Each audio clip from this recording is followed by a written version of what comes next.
knees, cried the guide. That's where you're safe. We're climbing on the upward way. When we least expect them, temptations sweep down upon us. It's then our heavenly guide says, get down on your knees. The psalmist did. He said, this poor man cried to the Lord, and the Lord heard him and saved him out of all of his troubles.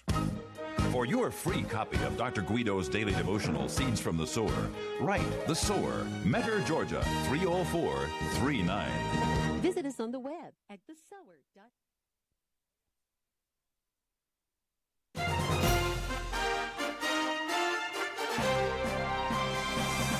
VCY America presents Crosstalk, a nationwide call-in program discussing issues that have an effect on our families, our communities, our churches, our nation, and our world. Crosstalk, an opportunity for you to voice your concerns for biblical principles. And now live by satellite and around the world on the internet at vcyamerica.org. Here is today's Crosstalk. Thank you for joining us. We've got a packed program today, ladies and gentlemen. Lots of information to come your way and a lot of news stories and issues that are going on. We are going to spend our first segment here talking about a religious liberty victory that's just taken place last night in the state of Illinois, the ramifications of that as well. Religious liberty, as you know, has been under attack in states all across this nation, but due to actions taken by Liberty Counsel, freedoms have been restored in churches in Illinois. But, folks, the threat is still there. Joining us right now, Matt Staver, constitutional attorney, founder and chairman of Liberty Counsel. Matt, thank you for joining us. Thank you. Good to be with you, Jim. Matt, you have been very much involved in representing Romanian pastors and churches in the state of Illinois, churches that were declared to be a nuisance by government. Yeah, public nuisance. As of this past Saturday, they declared these churches to be a public nuisance, and that gives them enormous unchecked power of a single individual to exercise whatever this person wants to stop the nuisance, including what they said, summary abatement. Now, summary abatement in Illinois means including the destruction of the building. So this is an official letter from them received last Saturday afternoon that they would go as far as destroying the buildings of the churches to stop the public nuisance. And the public nuisance is meeting for worship in excess of 10 people. That's the public nuisance that they would be willing to go that far to do. They actually blocked off 9 blocks of parking, put no parking signs around the church a week before, towed the neighbors' cars, tried to get them to be mad at the church, but they know the church doesn't use the street parking. The mayor did not know that, but the neighbors do. So they didn't get mad at the church. When they found out that didn't work for the Sunday evening service that they had, they found that they have a private parking lot. So they put 3 police cars in the entrance to the driveways so you couldn't get in. Facebook Live was being done right at the time as they were doing this to show what they were doing, and what you could hear is 3 gunshots in the background. But these police did not get dispatched to that. They wanted to keep the Christians out of the parking lot. Then they gave the pastors 2 disorderly conduct charges for conducting church. Then this letter on Saturday, and that was the last straw. We were already at the Court of Appeals for the 7th Circuit that governs Wisconsin too, Jim, as well as Illinois and those surrounding states, Indiana. But we couldn't wait any longer because this was hanging over the pastors' heads. So we asked on Wednesday late afternoon for the Supreme Court to emergency give an injunction pending this case to stop this threat. Within 2.5 hours, the court ordered the Illinois governor to respond by 8 o'clock last night. Within 4 hours of their deadline to respond, they changed their policy statewide, and they went from one of the most restrictive states in the nation to no restrictions whatsoever on churches. None. Not at all. Nothing. Just recommendations, but no mandatory requirements. And, Jim, they were saying that churches, you're going to be 12 to 18 months. You're in phase 5, and only when a mandatory vaccine is available. That's how far down the road we're kicking you, 12 to 18 months. And then, that wasn't even an assurance then because it says it was dependent upon getting a widely available vaccine, but at least 12 to 18 months, maybe longer. And they went from that to a complete turnaround. Why? Because we drug the governor to the steps of the Supreme Court, and he was going to have to give an accounting for his unconstitutional acts, and he backed away. Now, what we have done is this morning we filed our reply saying the court still needs to prohibit him permanently because we can't trust him. We know that as a single individual, he brought in these unconstitutional orders. He changed them at willy-nilly with no basis for it. He's threatening to have a second wave coming, and he is no doubt someone you can't trust, and he will do it again. He's the one who said we will have all kinds of ways to stop these churches. So that's where we are pending right now. It's currently there's no restrictions at all for any house of worship in Illinois. They're gone as of last night. Now what we're asking the Supreme Court to do is still give a ruling, so it's a nationwide ruling. And if they don't, if they say, well, it's we're not going to intervene yet, then we'll still have the case that we'll be arguing in the next couple of weeks at the Court of Appeals to have a permanent stop to this governor's unconstitutional harassment. And Matt, that just it shows us how much of a fraud Governor Pritzker's orders have been. If all of a sudden, churches, you're a danger, this is a threat to public health, and just like that, because of the threat to, and waiting for them to respond to the Supreme Court justice, they, with a snap of the finger say, I guess there's no threat, and we open everything wide up. I mean, this is really, really a confirmation of religious oppression. I'm telling you, this really, Jim, is revealing because, listen, less than a week ago, last Saturday, we're not even a week away, we're just about a week away, the church has got the letter saying you're a public nuisance. Why? Because you're meeting in excess of 10 people, and we will do everything in our power to stop you, including bulldozing your churches. We've already done a bunch of things. That didn't work. We're ready to bulldoze your church. That was Saturday last week. So what's changed? Did the stats change in less than a week? No. Did the underlying issues change? Not a bit. Did his defense change of his past? Not at all. He defended his past. What changed? What changed? He got drugged to the Supreme Court and had to give an accounting. Yeah, the wolf was found in the hen house. Exactly. Yeah, exactly. So that means that, Jim, for anyone who thinks, are these things real? This is confirmation because why did he change? He changed because we drug him all the way up to the Supreme Court, kicking and screaming to the steps of the Supreme Court. And as we were bringing him into the door, getting ready to take him to the principal's office, he says, oh, I'm sorry, we'll go 100% the other way, 180 degrees the other way. So what will stop him from doing the same thing again? Nothing. That's the problem, because we can't trust his word. And there's cases that say just because you voluntarily stop an unconstitutional action, the government still has a high burden to prove that the case is moot. Means that you can still, that the courts can still intervene if it's not moot. And here's what they have to show.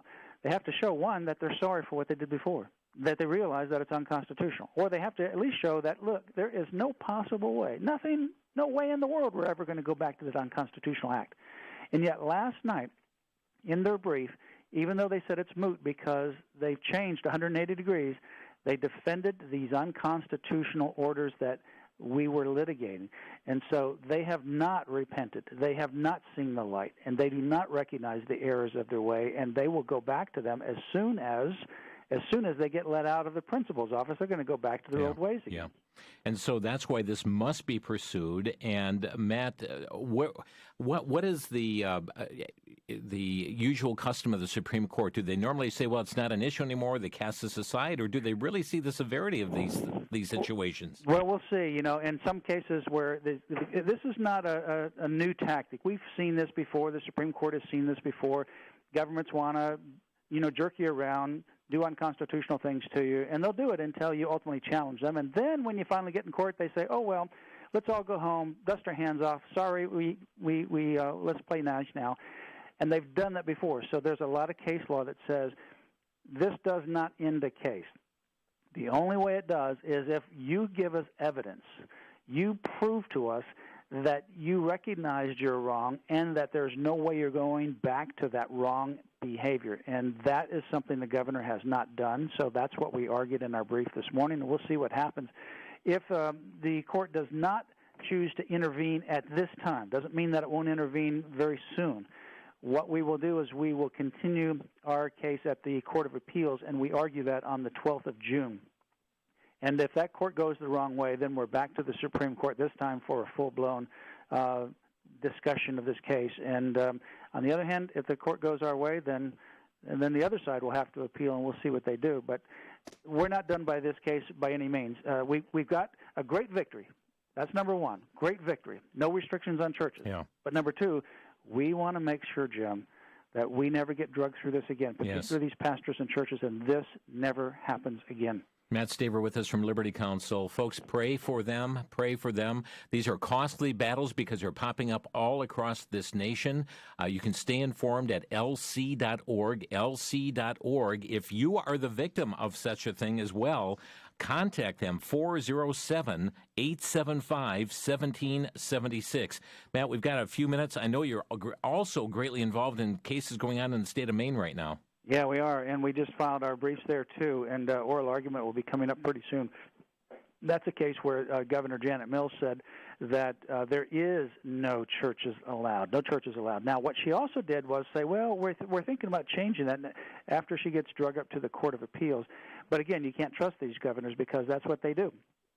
They want to kick you out of the court and say, oh, sorry, we got dusted up here a little bit, but let's go our separate ways. And we're not going to do that here.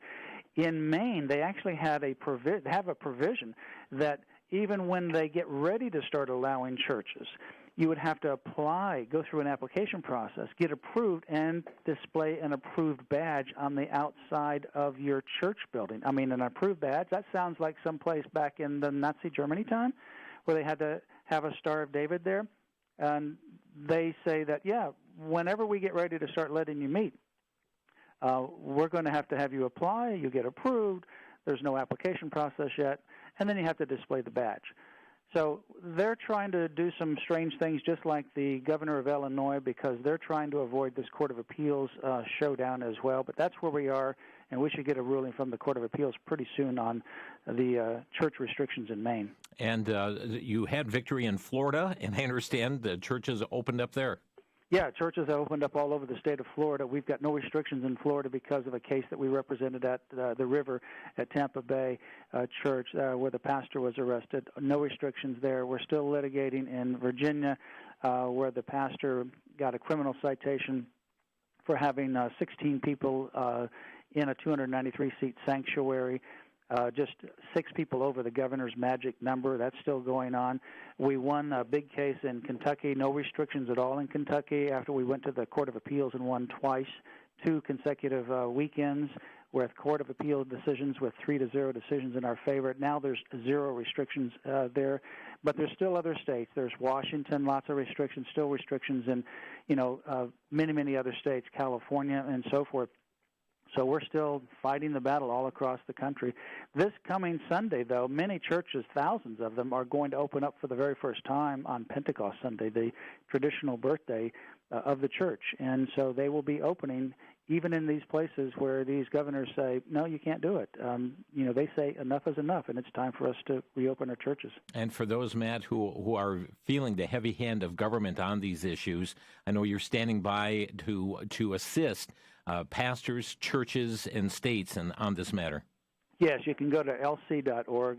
lc.org is our website, and then right on the top there's a scrolling icon, and you can click on that first one, and it's reopenchurch.org, and that helps to kind of guide you through this reopen of the church process. But if you have any questions, of course, lc.org is the place to go.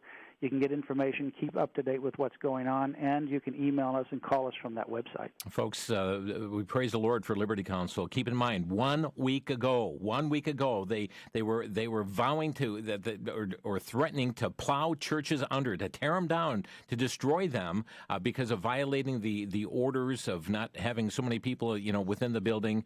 And now their hands have been slapped and put down totally by the U.S. Supreme Court. It needs to be carried out further. Matt, thank you for your advocacy for churches in Illinois. Well, thank you, Jim. Thank you for getting out the word. Mm-hmm. God bless you, Matt. Thanks for being with us. Bye-bye. Matt Staver with us from Liberty Counsel. And ladies and gentlemen, breaking news coming forth right now with President Trump and the World Health Organization. Don't go away. We'll tell you about it right after the break. You're listening to Crosstalk on the VCY America Network.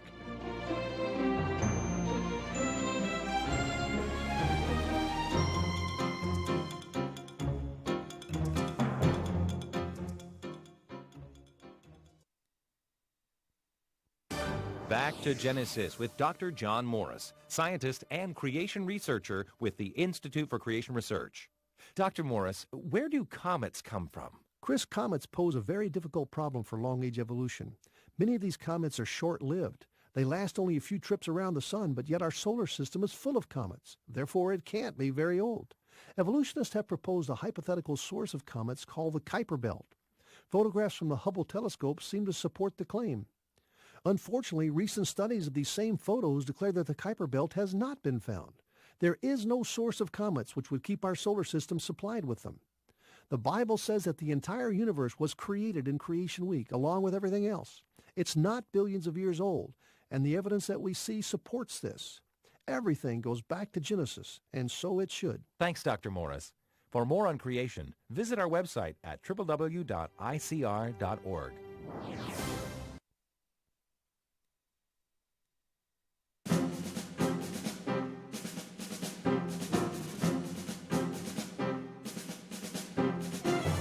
This is Crosstalk on VCY America. We just heard from constitutional attorney Matt Staver. Victory last night. I mean, just moments before, or was it just hours before Illinois was having to answer to the U.S. Supreme Court?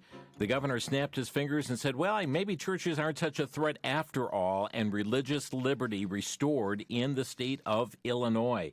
And as Matt Staver said, they're going to continue to pursue it. Pray that the U.S. Supreme Court will indeed take up this case, because just to let it fall by the wayside at this point, ladies and gentlemen, will show that this will just come back again and again and again at the whim of the governor. Now, breaking news just coming forth. This is from FoxNews.com. President Trump just announced that the U.S. is terminating its relationship with the embattled World Health Organization over its failure to enact reforms in the face of U.S. concerns over its handling of the coronavirus pandemic and its pro-China bias. President Trump just said at a press conference, because they have failed to make the requested and greatly needed reforms, we will today be terminating our relationship with the World Health Organization and redirecting those funds to other worldwide and deserving urgent global public health needs. That statement from President Trump. He did freeze U.S. funding to the organization this month, later made that freeze permanent.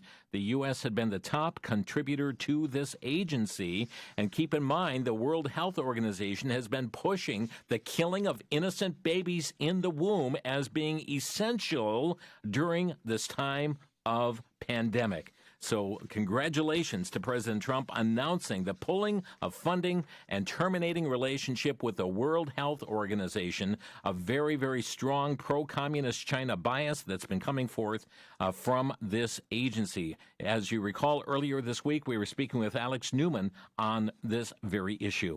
As we continue on with our news roundup here today, and we've got a packed program also breaking today, this also coming from Fox. Derek Chauvin, the Minneapolis police officer seen kneeling on George Floyd's neck until he could not breathe, he's been arrested. His arrest follows 3 days of protests across Minneapolis that led to looting, violence, and a police precinct being torched. Tim Walz, the governor of Minnesota, promised a swift justice in Floyd's death, but also pleaded with protesters who have set fire to Minneapolis to stop so the city could restore justice and order. Fox reports that the Justice Department yesterday morning that it had made the federal investigation into George Floyd's death a top priority and assigned experienced prosecutors to investigate the killing, also promising a robust probe by the FBI in this as well. This officer, Chauvin, along with 3 other officers involved in this matter, were fired from the force on Tuesday. Wednesday, we have the Minneapolis Mayor, Jacob Fry, demanding the arrest of Chauvin. The police officer seen on camera kneeling on Floyd's neck as he struggled to breathe. Fry also called the Hennepin County Attorney Mike Freeman, charged the arresting officer shown with his knee on Floyd. And the issues continue on there, but footage from the ground is showing protesters. And folks, this is outrageous. I mean, this is not how we deal with these matters. Protesters milling the streets, some are running in out of nearby stores, a Target and a Cub Foods, Dollar Tree, auto parts store, all showing signs of damage, looting going on. As darkness fell, fire erupted in the auto parts store before protesters set fires out in the street as well. And we also have here the transcript of the 911 call that brought police to the grocery store where Floyd was arrested. This is from Washington Times. The caller described someone paying with a counterfeit bill with workers rushing outside to find the man sitting on a van. The caller described the man as awfully drunk and he's not in control of himself. Asked by the 911 operator whether the man was under the influence of something, the caller said, "Something like that, yes, he's not acting right." Police said Floyd matched the caller's description of the suspect. Fox goes on to report that President Trump took to Twitter early today to vow some military support for the governor of Minnesota, and after a night of protest, violent protest, included a police station being overrun and set on fire. President said, I can't stand back and watch this happen to a great American city. A total lack of leadership. Either the very weak radical left Mayor Jacob Frey got his act together and bring the city under control, or I will send in the National Guard and get the job done right. Daily Wire reporting as Minneapolis burned late on Wednesday over the death of Floyd. Democrat Representative Ilhan Omar represents the district, fired off a series of tweets saying, "Our anger is just. Our anger is warranted." From Fox News, before George Floyd died in police custody, triggering the riots as large crowds protested in Minneapolis, the mayor warned, listen to this, prior to this happening, the mayor warned that allowing 25% capacity in churches would be a recipe in Minneapolis for a public health disaster due to coronavirus. Okay? So, yeah, we got all these riots on the street, but having a 25% capacity in churches, that would be a recipe for a public health disaster. Now, as the city is overwhelmed by crowds causing property damage and clashing with police, the mayor's own government said that it is giving, folks, this is unbelievable. They are giving out masks to the rioters. Giving out masks to the rioters, even though the state's prohibited gatherings of 10 or more people because of the pandemic. The Monday comments from Frey underscore how quickly things have changed in Minneapolis. Instead of worrying about keeping worshipers out of their churches, Minneapolis has become unable to keep looters out of stores or its buildings from being burned. Police in riot gear have had debris hurled at them. Rioters even took over and burned this police precinct. Frey, in a plea for peace last night, noted that his government was giving face masks to rioters in an effort to slow coronavirus spread. Mayor, you got bigger problems than this. Quote, the city encourages everyone to exercise caution to stay safe while participating in demonstrations, including wearing masks and physical distancing as much as possible to prevent the spread of COVID-19, a press release read. The city has made hundreds of masks available to protesters this week. Folks, this is not a protest. This is a riot that is happening in Minneapolis. Lord willing, this coming Monday, we will be having Jim Corey with us, formerly involved with the National Association of Chiefs of Police, to address the issues going on in Minneapolis. It is an atrocity what happened to the gentleman who was killed. And, folks, it is horrendous video to watch as his knee is put in the back of his head for minute after minute after minute after minute as he's pleading for his life. But it is the way we deal with this is not through riots and setting buildings on fire and smashing windows and looting. And these are going now all over the country. Riots in New York City turning violent, reports Pamela Geller. Officers are punch-pelted. More than 40 people arrested. And Pamela Geller says, wait, I'm confused. You're hissed and shamed by leftists if you aren't wearing masks, walking alone down the street, but the same people cheer you if you're rioting and looting in a crowd with no social distancing? My. We're going to move on to some other issues, and again, Lord willing, we'll be more into that matter on Monday's program. From Fox News, the Centers for Disease Control and Prevention edited information posted to its website last week on the transmission of the coronavirus from contaminated surfaces after the health agency deemed it confusing. And now, they're saying, after media reports appeared that suggested a change in CDC's view on transmissibility, it became clear that these edits were confusing. In its statement, CDC said it's possible to contract COVID-19 from touching a surface or object that has the virus on it and then touching your face, adding the primary most important mode of transmission of COVID-19 is through close contact from person to person. So they're warning it may be possible now for it to spread on surfaces. That's a new change, folks, because they just said, no, it's not transmissible. Would somebody please tell us what is going on here? LifeNews.com, Democratic New York Governor Andrew Cuomo His order requiring nursing homes and other long-term care facilities to accept recovering coronavirus patients has disappeared now from the New York State Department Health's website. The webpage for Cuomo's order says the document is not found. The order's disappearance, which was first reported by Fox News on Tuesday, comes as Cuomo had faced increasing levels of criticism for the handling of coronavirus. A Cuomo spokesman told Fox News the order's disappearance was part of a routine website update. Okay, also, we have from the New American, Virginia Governor Ralph Northam announced Tuesday that as of Friday, May 29th, that's today, any Virginian over the age of 10 will be required to wear a mask in all public places. He made it clear that this is not up for discussion. In other words, wear a mask or stay home. But just days before this mandate, Northam was out, taken to task by those paying attention after he was photographed multiple times this past Saturday on the ocean front at Virginia Beach. In those photos, he can be seen without a mask, standing side by side with strangers, posing for mobile phone pictures, the selfie pictures with the governor. That issue goes on and on. What do we have also? The husband of the governor of the state of Michigan trying to pull rank to get his boat in the water for going out and enjoying things as well. Maybe he should listen to the dictates that his wife is giving as governor of the state of Michigan.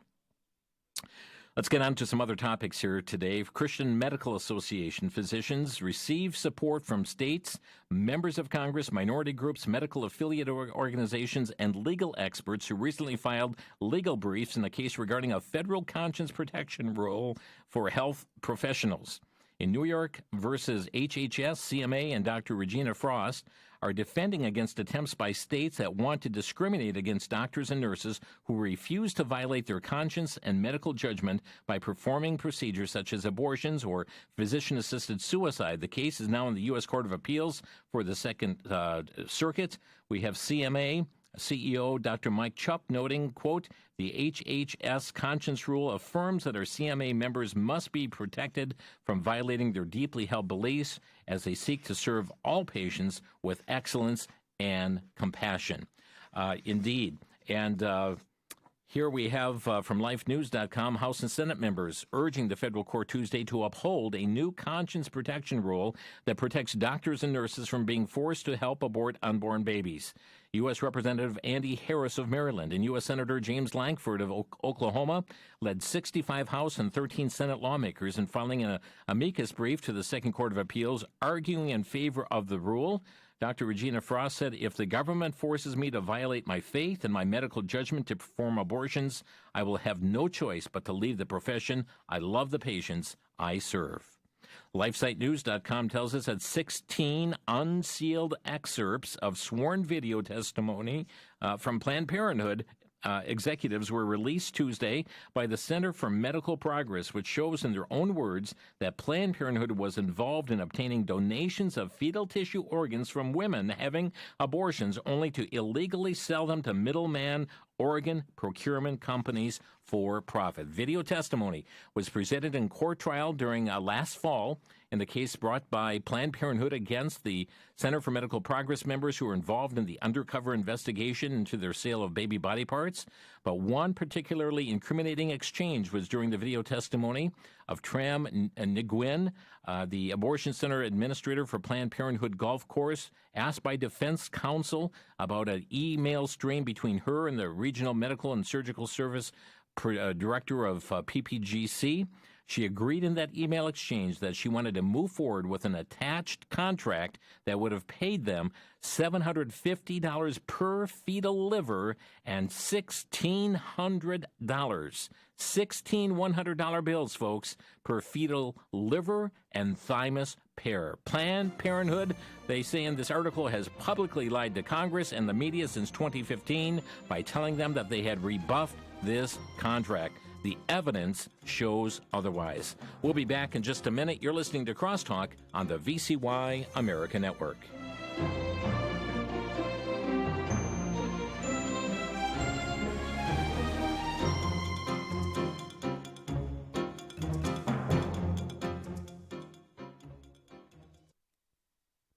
Attacks continue against the Bible. Some accuse the Bible of not being historically accurate. Some insist it's a book written by man filled with error. But did you know that archaeology continues to confirm what's written in Scripture? In the fully illustrated hardcover book, Evidence for the Bible, you are introduced to the world of biblical archaeology. Using full-color pictures and an easily read format, you will see that what has been dug up from the earth confirms the places and events from Scripture. Rulers and kings are documented, battles and their outcomes are confirmed, and details of prophetic utterances are precisely what are known to have happened. This book takes you on a fascinating journey during which the traveler never knows what may turn up with the next trial. It's hard to put this book down as one captivating page leads to another. Evidence for the Bible is available for a donation of $30. Call VCY America at 1-800-729-9829. 1-800-729-9829.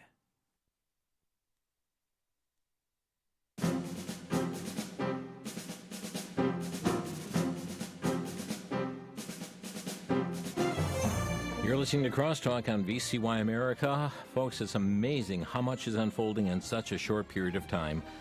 Praise the Lord again for the victory last night in the state of Illinois. Certainly, Liberty Counsel continuing to pursue that. There are many, many other issues going on. We note what is taking place, the rioting now in Minneapolis, and that is going out to other cities across the nation.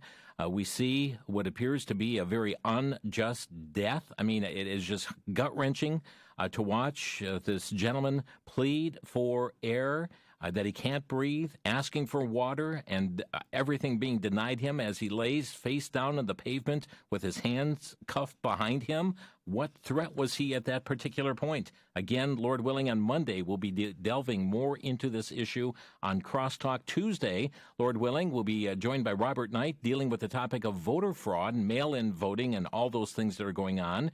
And Wednesday, again, Lord willing, if all goes as scheduled, looking forward to having Dr. Ed Bulkley with us, dealing with this topic of depression and the growing suicides that are taking place across this nation. Join us each day on Crosstalk here on VCY America. One other note, just a couple weeks ago, we interviewed Israel Wayne on the book Raising Them Up, Parenting for Christians. It's the book parents are not looking for, but it's one they need the most. And just want to remind you that this May 31st is just around the corner, and that book at 43% off through the VCY bookstore. You need to get online at vcy.com to order it, vcy.com. Or they're open yet until 6 p.m. tonight or 10 to 4 tomorrow. We are closed on Sundays at the VCY bookstore, so you'd have to contact them by phone today or tomorrow, 1-888-722-4829. That's 1-888-722-4829. Good news in Texas from lifenews.com. Pro-life leaders in Texas celebrated Tuesday after the ACLU dropped its lawsuit against 7 cities that declared themselves sanctuaries for unborn babies. The pro-life ordinances recognize that unborn babies are valuable human beings who deserve to be protected under the law. They prohibit abortions within city limits and prevent abortion businesses from opening there. Ordinances also penalize abortionists for aborting unborn babies, but they do not penalize women who seek or have abortion. But the ACLU dropped their lawsuit. Pro-life leaders are celebrating. Also, from lifenews.com, 2 groups of pro-abortion attackers egged pro-life students peacefully protesting outside an Illinois Planned Parenthood last Friday. The new Planned Parenthood facility secretly built and recently opened. Okay, we're going to move on to another matter here. Oh, yes, again, Acting Administrator of the U.S. Agency for International Development, John Barsas, in a letter to the UN Secretary, this is from the Evangelical Focus, General Antonio Guterres, calling on him to stop treating abortion as essential humanitarian relief during the COVID-19 pandemic. Again, President Trump, just within this past hour, since this program began, held a press conference pulling us out of the funding, out of the World Health Organization. Also, let's see, Republican senators this is from the Christian Post, demanding that the nation's largest abortion business return $80 million in coronavirus relief loans that its affiliates applied for and received despite their ineligibility. 37 Planned Parenthood affiliates received Paycheck Protection Program loans, even though the organization had over $2 billion in net assets and didn't meet the qualifications for the program, which was intended for small businesses. Planned Parenthood trying to suck more money out from our nation's economy, and senators demanding they return some $80 million in Paycheck Protection loans. Troubling story coming to us from LifeSiteNews.com. A spokeswoman for a Chinese biotech company boasted that helping expectant parents around the world to screen out Down syndrome babies before they can be born is a cash cow for the firm. A video clip from the Al Jazeera report shows a BGI genomics representative proudly declaring, quote, "We use our technology to avoid the birth defect like Down syndrome birth. Down syndrome child, we can screen them out. We can avoid the birth of them." The unnamed spokeswoman explained that BGI has analyzed millions of blood samples from pregnant women to test if the baby has Down syndrome or other chromosome disease. This part is BGI, what we call cash cow, making money to support the growth of the other divisions of the company, including nutrition, health, medical insurance, everything, she said, smiling broadly. Testing for Down syndrome reportedly generates more than half of their revenues. Isn't it amazing? You've got this Chinese biotech firm boasting about screening out Down syndrome children as being a huge moneymaker for them. New York Post reporting, folks, we've got the conventions coming up, platforms being drafted for the Democratic Party and the Republican Party.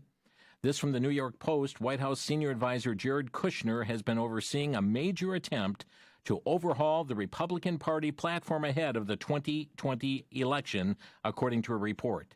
The effort is being led by Trump campaign advisor Bill Stepien in tandem with the Republican National Committee, with all involved reporting back to Kushner with any developments, according to Axios. Work on changes to the platform have been underway for 6 months, they report. President Trump's son-in-law has told confidants that he wants to shrink the GOP's exhaustive manifesto of party positions down to the size of a single card that could fit in the people's hands, the outlet reported Sunday. If successful, the move would mark a major shift for Republicans, a party that boasted a 58-page platform in 2016 that was put together over months of painstaking internal negotiations. Phyllis Schlafly was greatly involved in the writing of the Republican platforms here for many years. Two people familiar with Kushner's views on the updated platform say he told colleagues he wanted something like the 10 principles Republicans believe in. The White House senior aide told senior administrative officials and campaign staff during a December 2019 meeting that more of their policy should be drawing more people to the Republican Party, according to the outlet. His advice, eliminate alienating language, such as mentions of gay conversion therapy or rebranding school choice as education freedom scholarships, because polling showed the former term did not poll well with African Americans. No matter what the submitted platform looks like, it will be up to the 112 delegates on the platform committee to decide on platform language in late August. After that, all GOP delegates will vote on the final product. Folks, these platforms direct these parties, Republican, Democrat, other parties as well. Certainly keep this matter in prayer, as there is, as some would term, mischief afloat.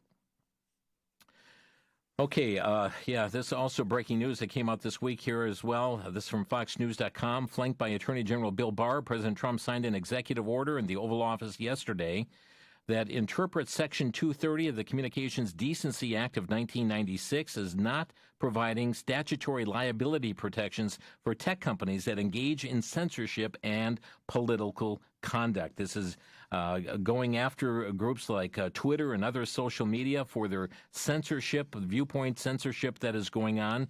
Time is not going to permit me to get well into that. A little bit later in our final segment, we'll give you opportunity to call in on any of these issues here. Let's go to breaking Israel news. Last week, the Iranian parliament passed legislation prohibiting the use of Israeli-made goods on Iranian President Rouhani approved the law. Fars news agency reported that the ban includes technology such as computer hardware and software. The new law also supports underlines the support of Jerusalem as the Palestinian capital and the Palestinian people. Another article of the plan requires the foreign ministry to pursue the referendum in Judea and Samaria as well. The new bill also bans transferring the goods produced by the Israeli companies via the Iranian territories, as well as participation of Israeli citizens and firms in the exhibitions that are held inside Iran. Breitbart reporting that Secretary General of the Palestinian Liberation Organization contacted the Vatican to inform of their concerns over possible Israeli annexation of parts of the West Bank. In a carefully worded communique, the Vatican revealed that Saeb Erekat, chief negotiator and Secretary General of the PLO, telephoned Archbishop Paul Richard Gallagher, the Vatican's foreign minister, and wishing to inform the Holy See about recent developments in the Palestinian territories and looking for solidarity to take place in that regard. Mid-April, Prime Minister Benjamin Netanyahu and Blue and White leader Benny Gantz signed a coalition agreement to form a unity government. According to the terms of the deal, it calls for the annexation could be voted on in the Knesset on July 1st at the earliest. Let's see, breaking Christian news. We have here Oklahoma Governor Kevin Stitt signed into law a bill that condemns the BDS, that's Boycott, Divestment, and Sanctions movement against Israel, making Oklahoma the 30th state to pass such legislation. WND.com, evidence of Barack Obama's role in the FBI's prosecution of former National Security Advisor Michael Flynn. It's getting stronger. According to an investigator with direct knowledge of the Justice Department's review of the handling of the case, the Bureau knew that it did not have evidence to justify that Flynn was either a criminal or counterintelligence threat and should have shut the case down, the source said, reporting John Solomon of Just the News. But the perception that Obama and his team would not be happy with that outcome may have driven the FBI to keep the probe open without justification. Solomon reported that the investigators are trying to determine whether Obama's well-known disdain for Flynn, a career military intelligence officer, influenced the decision by the FBI leadership to reject its own agent's recommendation to shut down a probe of Flynn in January of 2017 and instead pursue an interview where the agents might catch him in a lie. We also have from WND.com, U.S. Representative Devin Nunes, a key player in the investigators of the origins of the Trump-Russian probe, says criminal referrals are coming against members of Robert Mueller's special counsel team. Okay, interesting story here from the Gateway Pundit. Muslim community has been flexing its muscles since government officials have ordered unconstitutional lockdown orders across the country. And Culver City is the latest Southern California city to allow the Islamic call to prayer to blare 5 times daily from a loudspeaker. Many residents say the Islamic call to prayer is too loud and made formal complaints to the police departments.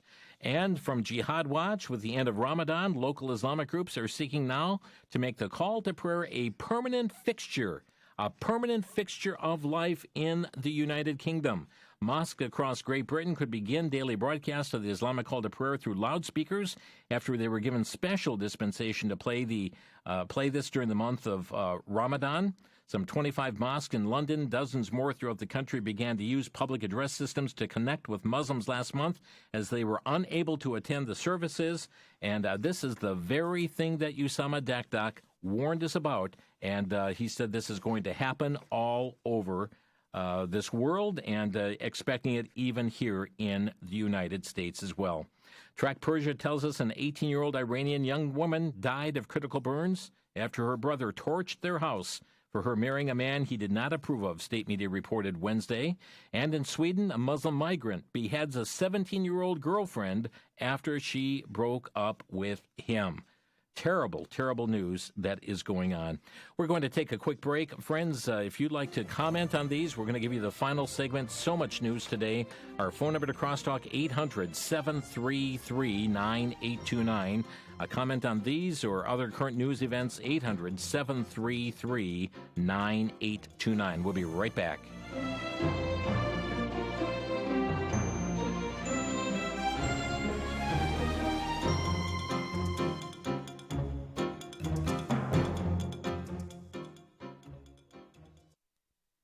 For the Worldview Weekend Minute, I'm Brandon House. Our website's worldviewradio.com. The destruction of the family. It's been a goal of the cultural Marxists for, well, a few generations now. And why? Because they understand that the family is the incubator for passing on the values that maintain a constitutional republic and our liberties and our freedoms.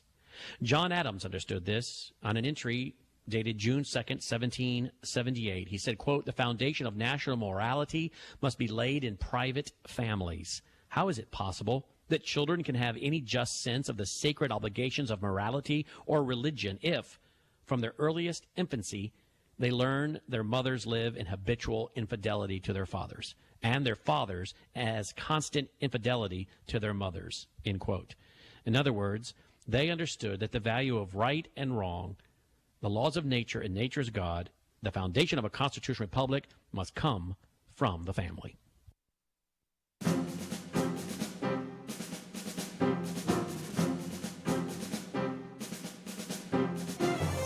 Well, those of you that are fans of Disney Pixar, they have now introduced their first homosexual lead character in a children's film that's called Out.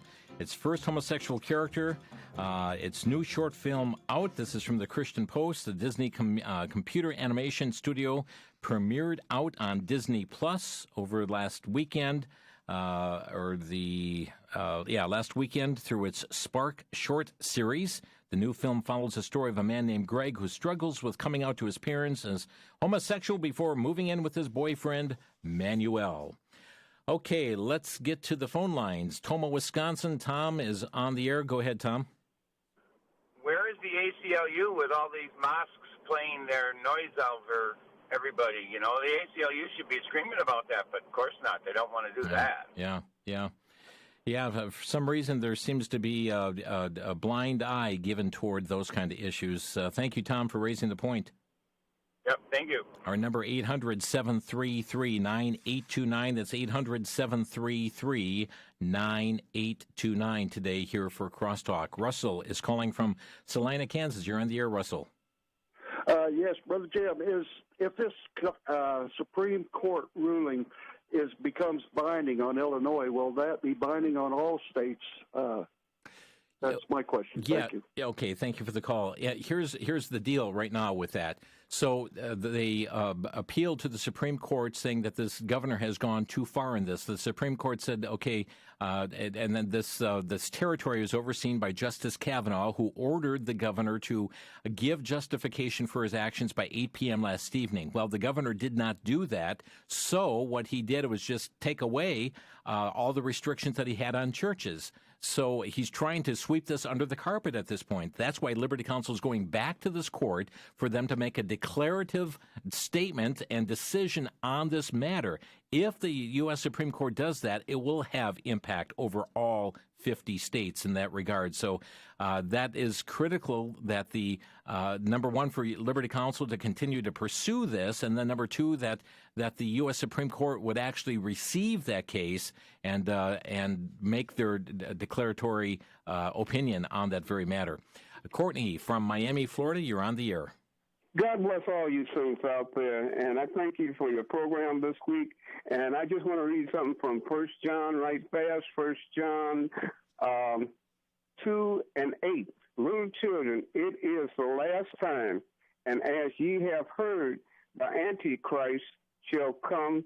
Even now there are many Antichrists, whereby we know it is the last times. We're in spiritual warfare. Yeah. I got from you the CD of your globalism lying at your door yesterday, and I noticed something on the end. It says globalism, Catholicism, atheism, Buddhism. All those are Antichrist names. And also on the children, the children, you just read about Disneyland with that new cartoon out. Parents, I beg you, watch what your kids are watching, because Satan is after their souls. That's what it's about, souls. And as far as those old people, I praise God for you grandmothers out there teaching your grandkids and guiding them in the Word of God, because that's what's going to take us through. You can see how they're planning on taking us away someday with this globalism, because we are a threat to the young people. That's a lie. We're the ones that's teaching the young people the Word of God. God bless you all and have a wonderful and a blessed day. And even you can see how they wanted to burn a church down or tear it down. Yeah. That devil's a lie. We're the church. Those are just places where we meet together. Amen. God bless you now. God bless you too, Courtney. Thank you for the call. Yeah, and burning a church down to the ground, that's exactly what they did in Mississippi. Let's see. Keith is calling next in Kentucky. Keith, you're on the air. Hey, how you doing? I just wanted to make a comment about the prayers that's going out over the UK.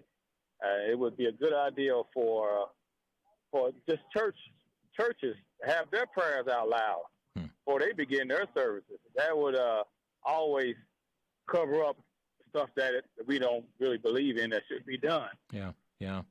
And Keith, frankly, it's not just in the UK. It's happening right now in Minneapolis. It's happening outside Detroit. It is happening in Paterson, New Jersey. It's happening in California. Other places whereby the cities leaders have worked out agreements with mosques for this broadcast of the prayers going forth. And very interesting. What about a Christian call to prayer going forth? Thank you, Keith. Appreciate your call here today on Crosstalk. A story coming from LGBTQ Nation. Skittles. You know the candy Skittles? Selling limited edition packs of colorless candies for Pride Month in a nod to the rainbow flag, with part of the proceeds going to an LGBTQ organization. June is Pride Month, which means that a lot of companies will be slapping rainbows on their products, but Skittles are already rainbow colored, so they're giving up their colors instead, they report.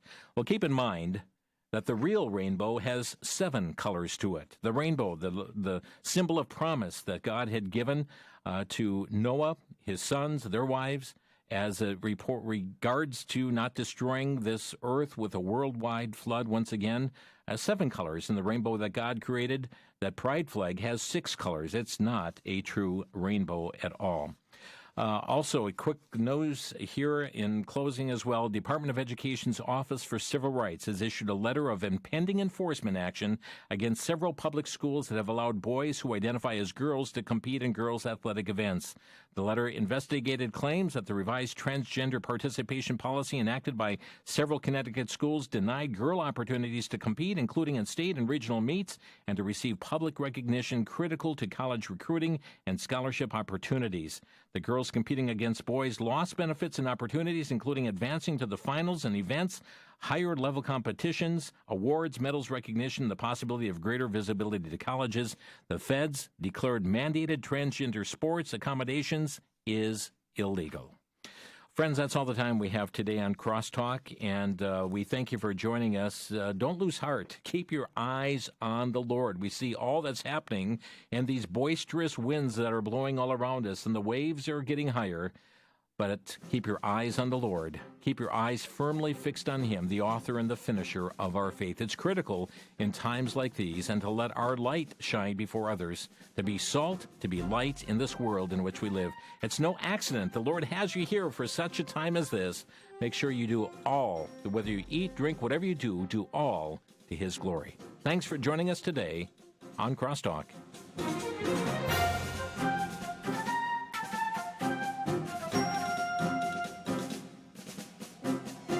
You've been listening to Crosstalk via satellite and the internet from VCY America.